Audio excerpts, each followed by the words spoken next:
Hey, everyone! Welcome back to my channel, and today, we've got a juicy movie synopsis to dive into. You won't believe the crazy twists and turns in Lifetime's Stalked by My Stepsister. This one's a real nail-biter, so grab your popcorn, and let's get started. The movie kicks off with a chilling scene by a cozy fire where we see a dead girl holding a suicide note in her well-manicured hand. Who could be behind this sinister act? Well, you're about to find out. Next, we meet our main character, Maddie, an athletic college hopeful with a mysterious past. She's got a loving boyfriend who's helping her train and is curious about her sordid history. But things take an unexpected turn when Maddie discovers she has a new stepsister, Devin, who's back in town after studying abroad.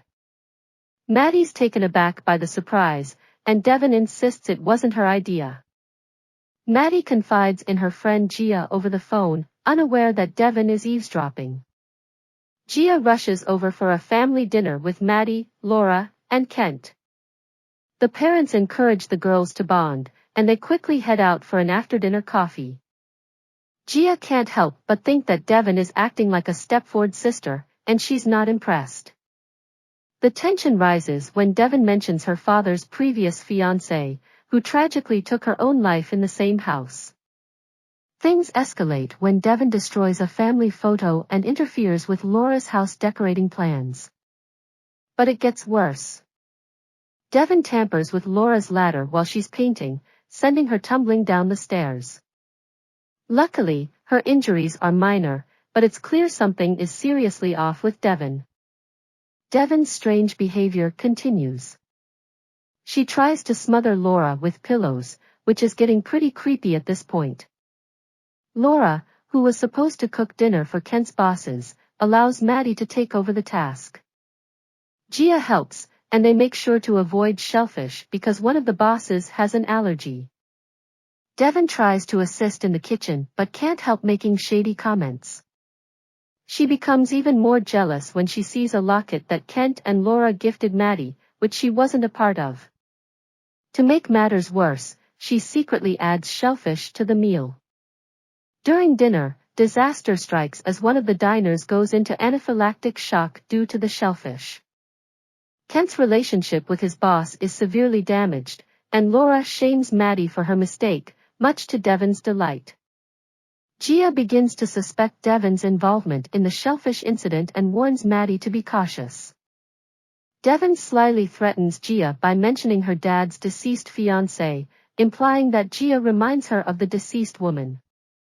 Gia asks Maddie to meet her at the library at 10, but Devin overhears the conversation and locks Gia upstairs in the library.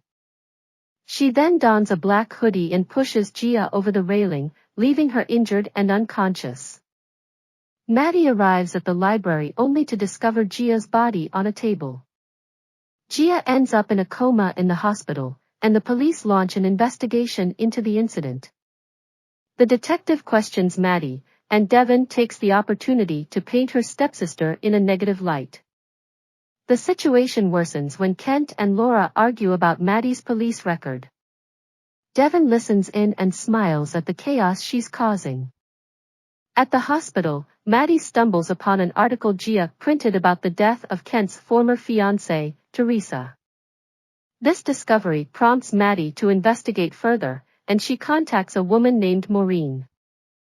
Maureen reveals that Devin is dangerous and shares the story of how she believes Devin poisoned her friend, Teresa.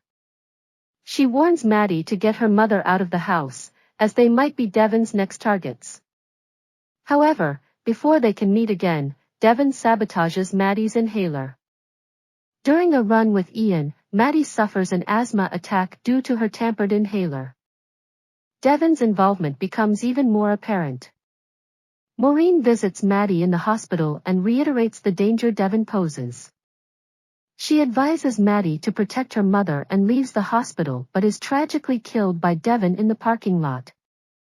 Devin plants Maddie's locket at the crime scene to frame her for Maureen's murder. When Maddie returns home, she attempts to warn her mother about Devin, but Devin interrupts her. Maddie decides to snoop around Devon's room and stumbles upon a box with disturbing evidence, including photos with faces scratched out, her inhaler cartridge, a creepy doll, and Gia's notebook. Things take a terrifying turn when Kent and Laura go out of town on a business trip, leaving Maddie alone with Devon. Devon confronts Laura on the stairs and attacks her, brandishing a box cutter. She begins to lurk around the house with malicious intent, all while delivering a chilling villain monologue. Maddie races home from work and intervenes just in time to prevent Devon from harming her mother.